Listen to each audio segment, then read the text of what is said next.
Il y a des moments dans la vie où on a l'impression qu'il nous manque quelque chose. On regarde autour de nous et on voit des personnes qui semblent avoir une vie meilleure que la nôtre. Plus riches, plus intelligents, plus chanceux, plus heureux. Ils ont moins de problèmes que moi. Leur vie semble plus facile. Moi, j'ai pas le boulot, pas la femme ou le mari que je voudrais. J'ai pas l'argent, pas la reconnaissance, pas la santé. Mes parents ne m'ont pas soutenu. J'imagine que c'était déjà arrivé aussi, que parfois tu en souffres. Tu souffres de ce que tu n'as pas, de ce que tu as perdu, des séparations, des échecs, des regrets. Tu souffres de croire qu'il te faut plus. Tu penses que ta vie serait mieux si elle était différente. Ces jours-là, on se focalise sur ce qui nous dérange. On croit que la vie est dure. Et quand on fait ça, on oublie tout ce qu'on a, le corps qu'on a, les gens qu'on aime, la chance qu'on a. Alors oui, nous pourrions certainement avoir plus. Oui, il y en a qui ont ce que nous voudrions. Mais ouvrons les yeux. À l'époque, les rois auraient payé des fortunes pour avoir accès à ce qui nous semble banal aujourd'hui. Rien que pour avoir la chance d'accéder à Internet, par exemple. Alors regardons autour de nous. Que ce soit la splendeur de la nature, la beauté d'un regard, les chefs-d'œuvre créés par l'homme. Mon propos n'est pas de te dire que tu dois être heureux. Je nous souhaite simplement de nous rappeler de ce que nous avons déjà dans les moments où on l'oublie. Est-ce que tu savais que lorsque les astronautes vont dans l'espace, ce ne sont pas les autres astres qu'ils regardent, mais notre planète. Ils se retournent vers la Terre. Des larmes coulent sur leur visage. Ils voient l'humanité comme ne formant qu'un.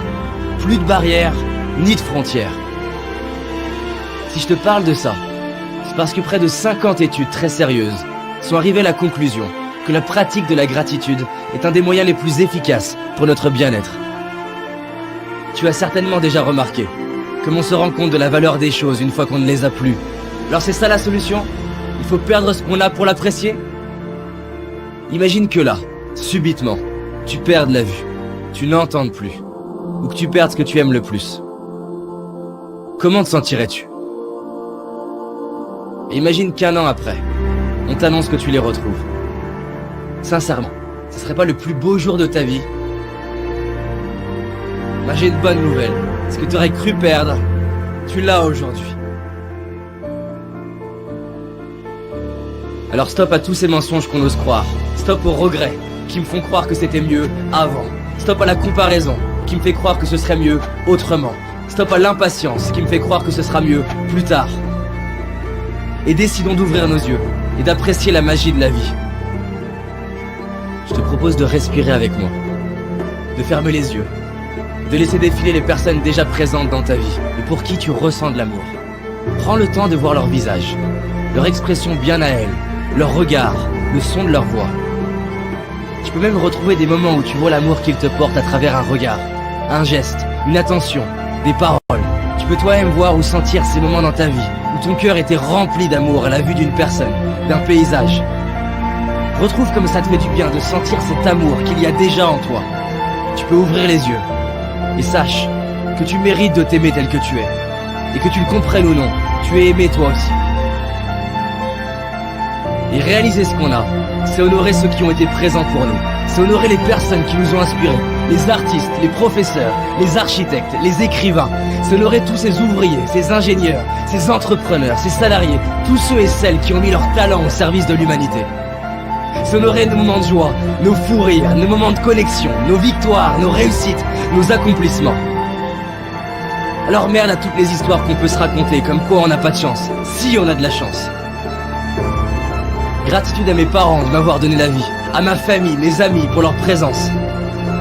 Merci à la magie de la vie pour la perfection de mon corps, à mes yeux pour me permettre de voir tant de splendeur, à mes oreilles pour avoir le bonheur d'entendre ces superbes musiques, à mes mains pour toucher la vie, sentir la peau de la personne que j'aime, à mes pieds, à mes jambes qui me soutiennent depuis le début et me permettent de marcher, de courir, de danser.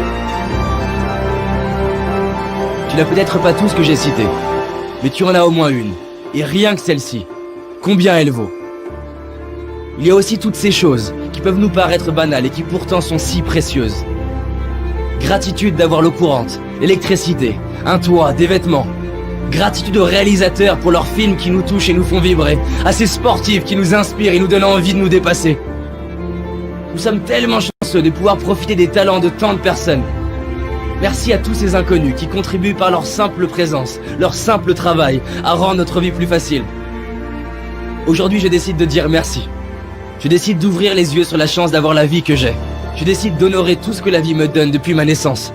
Je décide de vivre, comme si chaque jour je venais de récupérer ce qui est le plus cher pour moi. Et toi? S'il te restait 24 heures à vivre, qu'est-ce que tu ferais? Les gens répondent souvent qu'ils réaliseraient la chance qu'ils ont. Et ils diraient à leurs proches combien ils les aiment. Pourquoi attendre le dernier jour de notre vie? Alors décidons de profiter de notre vie maintenant, d'ouvrir nos cœurs et de dire merci. Maintenant. Merci.